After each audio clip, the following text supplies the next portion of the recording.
Well, hey there, senior leader, and welcome to the Talent Sherpa podcast, where senior leaders come to rethink how human capital really works. I'm your host, Jackson Lynch, and today we are diving deep into something that could genuinely transform your HR organization from bureaucratic bottleneck into a fast-paced, value-driving machine.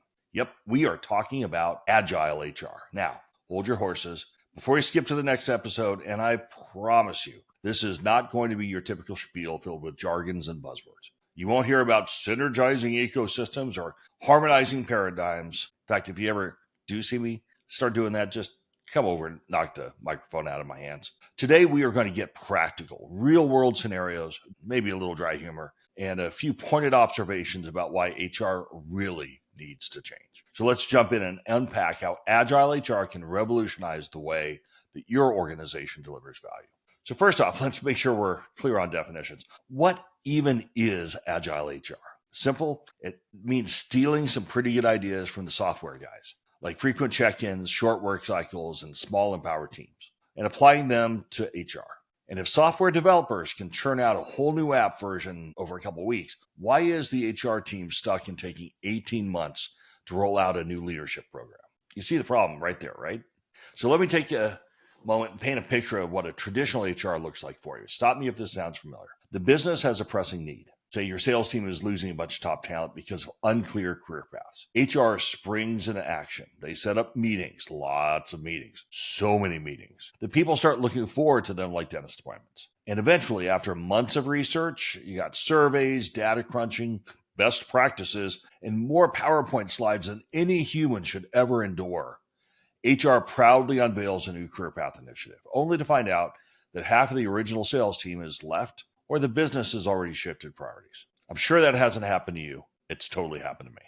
I might be exaggerating a little, but just a little. The truth is, traditional HR is often slow, over-engineered, and overly cautious. I think it's sided with our self-esteem problem, but that's a whole different podcast. We design around annual planning cycles and rigid project management techniques that frankly are older than most of the interns working in the business today. But today's business environment, it's volatile, complex, incredibly fast-paced. It just doesn't allow for that slow motion dance anymore. And that's exactly why Agile HR is becoming critical. So how does it change the game? Well, first, let's unpack the big ideas in everyday language. First, small, empowered teams. Imagine instead of giant committees of 20 people, like I used to have at Nestle, where only 3 do any actual work, you have a small focused team of maybe 4 or 5 folks, each bringing clear accountability and the power to make decisions quickly. They don't have to check with anyone. Suddenly you move from, I'll have to get back to you in a month, to we'll have something ready for feedback next Tuesday. That is the power of Agile. Second, shorter iterative work cycles. Instead of planning a 1-year cycle or 6-month increments, Agile teams operate in really short sprints, often 2 to 4 weeks. They deliver smaller pieces of value more frequently, they gather rapid feedback, and they adjust as they go. It's the difference between steering a kayak versus steering a large ocean vessel. One of those two is far more likely to avoid the iceberg. Third, continuous feedback loops. In Agile, you're constantly asking stakeholders. Those are real users, real business leaders, the one who you are working to build this for. Is this what you need? Not what we normally do is, here's what we've spent 6 months building, and we hope you like it. That whole continuous feedback dramatically reduces risk. You don't build something that no one wants or needs.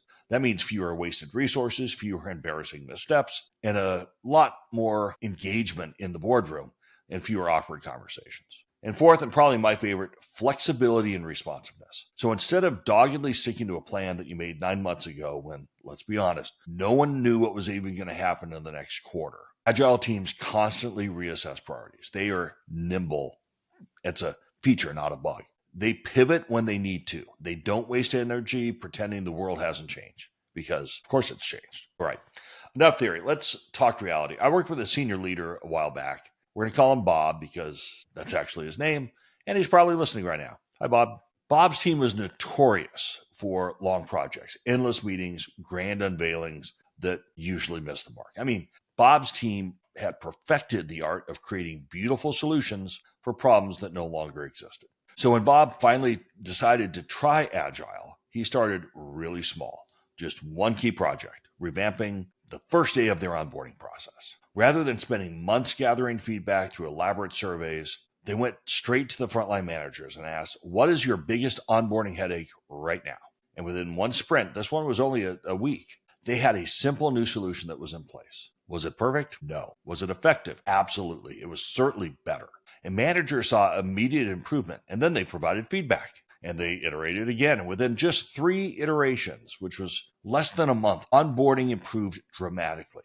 It didn't take months. It didn't take weeks. It took days. Bob's reaction? Why didn't we do this sooner? Indeed, Bob. Indeed. Okay, so if this is sounding appealing, and frankly, if it isn't, I'm very concerned about you. You might be thinking, Jackson, I get it, but where do I even start? So here's a practical roadmap. Begin with one pilot project. Pick something critical but manageable. If everyone is complaining about it, pick that. Make it small and something that you can control. Then assign a very small team, empower them to make all the real-time decisions. If they can't make decisions, they shouldn't be the ones on the team. Then put them on a very tight cycle, maybe 2 weeks. And at the end of that cycle, review the outcomes with stakeholders and just ask, did this help? Was it valuable? And how can we improve? And then iterate. And by the way, when you do that, you can't have that as part of their day job. This is what they do. The beauty of this approach is you're never locked into a bad plan. You can adjust on the fly. And believe me, once you've experienced the sheer joy of HR moving at the speed of business, you will never want to go back. But let's talk candidly here. Agile HR is not a magical cure-all. Like any meaningful shift, it requires a cultural change. It needs leaders who are willing to let go of the old ways. People who are comfortable with imperfection and rapid experimentation and the mistakes that will necessarily come with that. You will need to fight the temptation to turn your Agile teams back into yet another committee. And you'll also need to embrace a little chaos because innovation is inherently messy. But here's the payoff. You will deliver real value to your business quickly.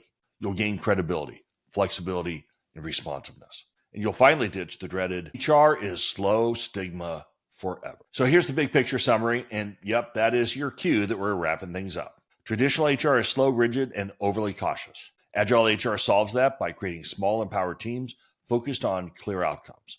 They shorten work cycles dramatically, continuously integrate feedback, and they remain flexible to pivot as priorities change. And the best news is you don't need permission or a massive restructuring budget to start. Just pick something that's a pain in your butt. It's a meaningful project. Shorten the timeline, iterate fast, and deliver value early and often. And before you know it, you'll have a whole new reputation. HR as nimble, strategic, responsive, that are driving business results. Now, how's that for a crazy thought? So to wrap this up, please know that I am really grateful that you joined me today. Thank you for listening, and I genuinely hope that you found value here. If you did, please share it with others who might benefit from it. And don't forget, while you're here, to like and subscribe. That is how we get more listeners. If you haven't given us a 5-star rating, go ahead and do so. If you don't want to give us a 5-star rating, forget I said anything. And if you want to explore more topics like this, head on over to my Substack at talentsherpa.substack.com. That's where we dive deeper into the future of work. And you can also find more content and sign up for our upcoming September CHRO readiness cohort at mytalentsherpa.com. We're still working on the website, so I'm open to your feedback, but bear with us a little bit. Remember that experimenting and innovating thing? Yeah, so if some links don't work, just let me know. And again, I just want to say thank you for listening to the Talent Sherpa podcast. This is where senior leaders come to rethink how human capital really works. So until next time, keep experimenting, keep delivering, and keep on climbing.